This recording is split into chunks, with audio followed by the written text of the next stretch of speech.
Katie and Nikki, I can only imagine what it's going to be like inside Kinnick Stadium come Saturday.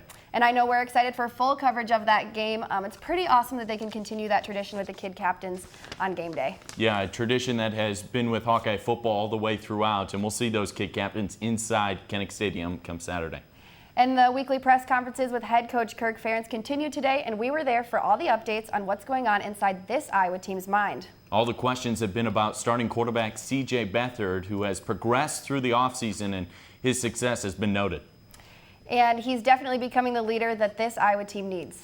I think it's allowed CJ to really ascend into a leadership role, take that role, and he's done a great job of running with it, embracing it, and he's doing a wonderful job. All that being said, I think we forget how inexperienced he is. He started one game since he's been here. Even though Beathard only has one start under his belt, he is a fourth-year guy, so he'll have one more season following this year. And another group that has a little more experience under their belt is the wide receivers, starting with Tavon Smith. But behind him is a group that Kirk Ferentz is still confident about. We've got 4 players right now we got great confidence in. Matt Vandenberg has done a really nice job, and he did a good job last year. I think he's really improved since January. And then Jake Hillier is probably one of our more underrated players on our entire team, not just the receiver core. I think Jake's a really good football player. We all believe that. And, Riley McCarron has really, I think, taken a big step forward this year. And all those players will have the chance to come together this Saturday, and a lot of the players are anticipating their chance to run back on Kinnick Field again. We've been waiting for a long time for, to be back on that field in front of our fans, performing well. So we're jacked up, ready to go. And we're going to stick to football on this Tuesday night as we continue with our player position previews. And obviously, Coach Ferentz had a lot to say to the media today with his upcoming opponent. But Taylor Brooks is also going to talk a little football tonight. She'll break down another defensive position. Taylor? Thanks, Zach and Laura. One thing we didn't get to earlier with head coach Kirk Ferentz was the defense. Now, the defense for Iowa has been known to be their backbone. And one thing about this defensive line that I will get to is that their head man is ready. Football teams across the nation should have the same mindset that head coach Kirk Ferentz has as the season is approaching. In football and in life, anything you do, all you can do is ask for opportunity, certainly. And when the calendar changed over in January, the thing we tried to communicate to our players was it's a new opportunity. And a new page was definitely flipped for the Iowa's defensive line after losing Carl Davis and Louis Trinca-Passat, 2 outstanding defensive tackles.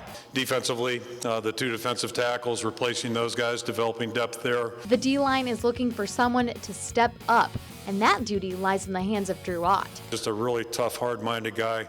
He's really developed into an outstanding leader for us, outstanding student. He's just really a delight to be able to work with. The 6'4", 272-pound lineman is tied for 6th in the Big Ten in quarterback sacks at 7.5. While in the 2014 season, he recorded 57 tackles and 26 solo stops. I think they see a guy that's been here for a while, and he's a senior, and the way he works and hard. The guy has great effort, and he's tough, and he runs, and he's just a good guy. Not very vocal, but this is the way he plays. Ott can also tell us who has been stepping up beside him. We got Nathan Budja, Jaleel Johnson, Faith Kakity, Kyle Terlow. Those are all guys that are taking reps with 1s and 2s right now. Hopefully someone else can jump into there and challenge them. But with Ott leading this defensive pack, he knows he'll have to guide these players in the right direction on the front line. Yeah, hopefully I can guide them and help them accelerate their process into sliding into those starter roles and get them going in the right direction. What's unique about some of these young defensive players is that in high school, 3 of them played 8-man football opposed to the normal 11-man football. Where we do have 3 8-man guys playing, and the first experience I had with a player like that was Chad Greenway. I think it's kind of unique. You hear about some 8-man people walking on here and there, so I don't think you hear too many scholarship guys like that. One of those 3 players is Nate Meyer.